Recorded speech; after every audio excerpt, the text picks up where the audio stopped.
First of all, there's someone that I want to mention. There's two people I want to mention specifically. I want to thank all my family for helping so much in getting this all together.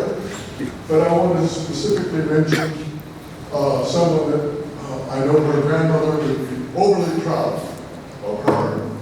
Just a few days ago, my oldest granddaughter got her license as a registered nurse. And that was a very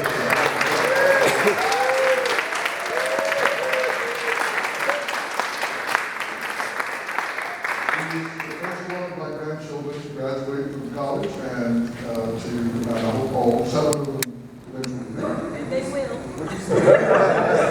And then the second person I would like to thank, and I don't want anyone to feel as you've heard about this, but my daughter Helen was the one who coordinated this whole affair.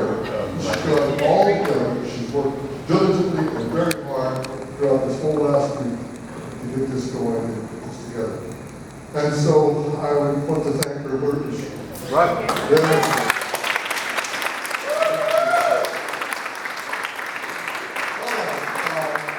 I'm going to introduce my son Paul, who would like to say something, and then he will have his brother after that, and after that, anyone that wants to relay any thoughts about Nora as well. Thank you very much.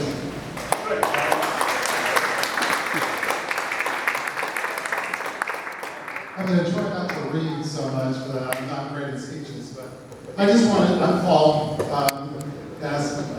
I actually wrote this out, so I have to read this first part because my mom always ends the phone this way. Good afternoon and peace be with you.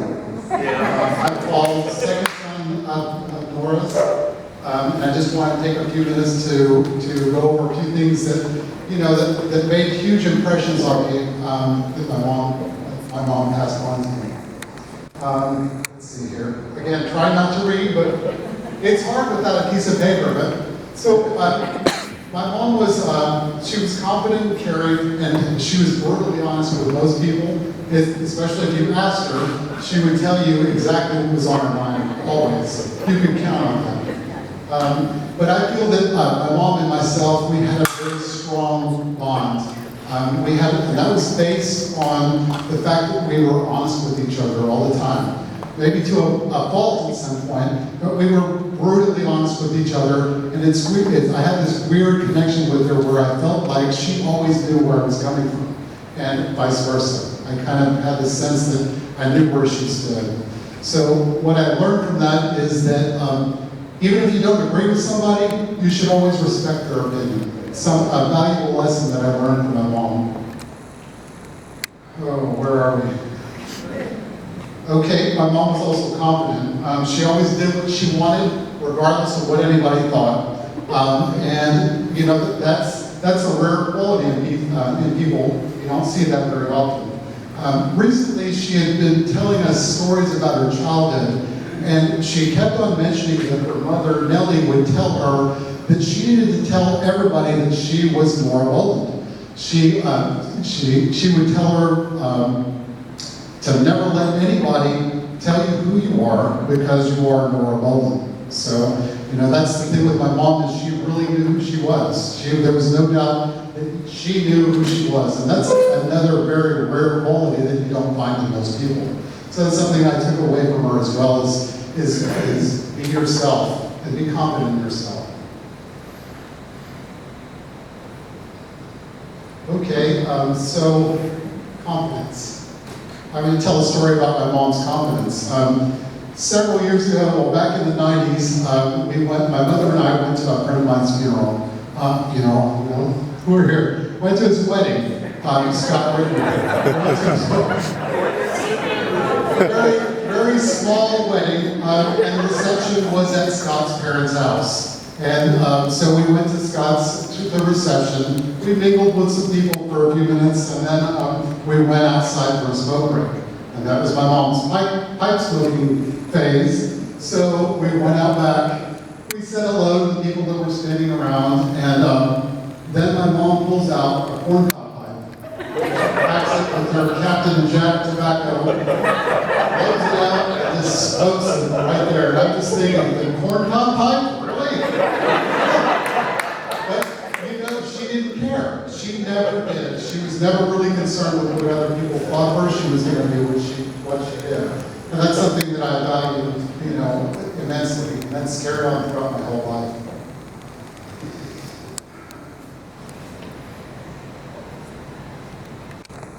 Sorry, like I said, I'm not really great at speeches, but so my mom's confidence and also her acceptance of others. That's the other quality that I had with her, that I got from her, and my father as well. That we always had an open door policy in our house. It was, people would stop by anytime. My parents would always have barbecues or have people over for wine or whatnot, and that open door policy, it extended to all of us, the children as well. So we had friends over.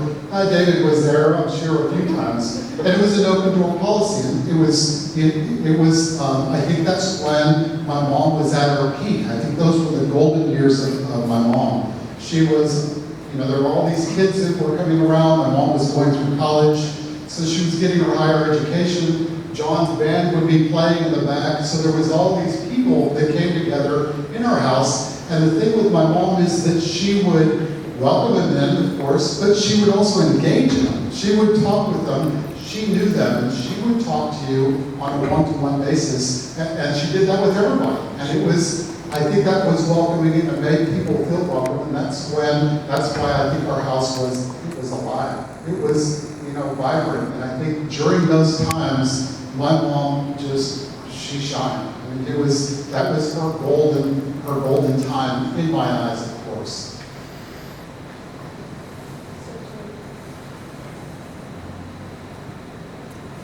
Another thing that sticks out in my mind is same time period during my teenage years is that for dinner, we frequently had dinner at the dinner table, and during that time, we always talked about anything. It was politics or religion or art or culture or whatever, and it was a safe zone. You could say whatever you wanted and never get ridiculed or be made fun of. It was an open forum, and it was a discussion, and it was just something that stuck with me forever.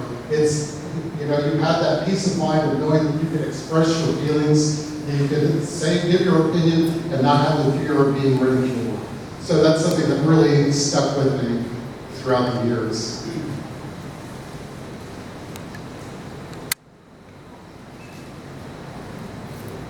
So recently my daughter Izzy graduated high school, and we had a huge party in our house in our backyard. There were several young families there with little kids, and people were talking and mingling and conversing and talking about the accomplishments of not just our daughter, but there were several graduates that were at our house, and we were all celebrating. And I was standing back there alone at one point, and I saw my mom, corncob pipe back there, standing there with us, and I just felt her presence there with us. She taught me a lot. She taught me so much, and I hope that I'm passing what she taught me on to my daughters. I see so much in them, so much in my mother and both of them, and I'm very proud of them, but I think that's how we all live on. That's how we're all become, that's how we live on, is through how we interact with people and how that impacts other people, and they carry on to others as well. I'm just about done, but I think that's all I have. I want to thank my wife. She's been there supporting me for so long. I love you so much.